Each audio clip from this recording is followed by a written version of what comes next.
ei dagrau.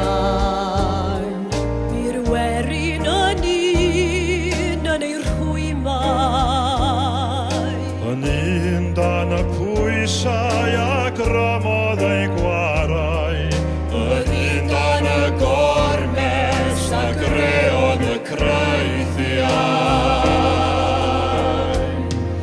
Ar greigiau a llethrau y chwarel, ei llafur yn rhad ar domen o rwbel. Crafu bywoliaeth o'r ffrydd oedd ei tynged, a gweithio'n